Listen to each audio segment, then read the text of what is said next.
அண்மை செய்தியை பார்த்து வருகிறோம். உரிமையியல் நீதிபதிகளுக்கான நியமன உத்தரவை ஜூலை 10ஆம் தேதிக்குள் பிறப்பிக்க வேண்டும் என்பது குறித்தும் நியமன நடைமுறைகள் துவங்கியுள்ள ஆளுநர் ஒப்புதலுக்காக அனுப்பப்பட்டுள்ளதாகவும் நீதிமன்றத்தில் வாதமானது முன்வைக்கப்பட்டிருக்கிறது. ஜூலை 10ஆம் தேதிக்குள் அது தொடர்பான உத்தரவை பிறப்பிக்க வேண்டும் என தமிழக அரசுக்கு சென்னை உயர்நீதிமன்றம் உத்தரவை பிறப்பித்திருக்கிறது. இது குறித்த விரிவான விவரங்களோடு இணைகிறார் எம்முடைய செய்தியாளர் மதியழகன். வணக்கம் மதியழகன், நீதிமன்ற உத்தரவில் தெரிவிக்கப்பட்டிருப்பது என்ன, விரிவான விவரங்கள்? தமிழகத்தில் காலியாக இருந்த 245 உரிமையியல் நீதிபதிகள் பதவிகளுக்கான தேர்வு பட்டியல் இடஒதுக்கீட்டு முறையை பின்பற்றாமல் வெளியிடப்பட்டதாக கூறி தாக்கல் செய்யப்பட்ட வழக்குகளை விசாரித்த சென்னை உயர்நீதிமன்றம் அந்த தேர்வு பட்டியலை ரத்து செய்ததுடன் உரிய இடஒதுக்கீட்டு முறையை பின்பற்றி திருத்தப்பட்ட தேர்வு பட்டியலை வெளியிட வேண்டும் என்றும் தமிழ்நாடு அரசு பணியாளர் தேர்வாணையத்திற்கு உத்தரவிட்டிருந்தது.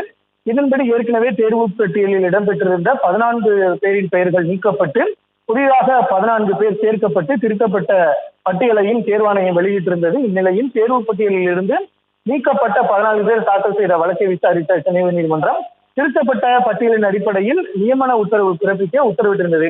இந்த வழக்கு நீதிபதிகள் எஸ். எம். சுப்பிரமணியம் மற்றும் சி. குமரப்பன் அமர்வில் இன்று மீண்டும் விசாரணை கொண்ட பொழுது நியமன நடைமுறைகள் துவங்கியுள்ளதாகவும் ஆளுநர் ஒப்புதலுக்காக அந்த பட்டியல் அனுப்பி வைக்கப்பட்டுள்ளதாகவும் அரசு தரப்பில் தெரிவிக்கப்பட்டது.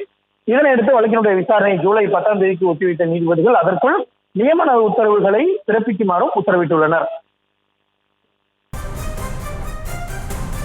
விவரங்களுக்கு நன்றி மதியழகன். செய்திகளை உடனுக்குடனும் துல்லியமாகவும் தெரிந்து கொள்ள சப்ஸ்கிரைப் பண்ணுங்க.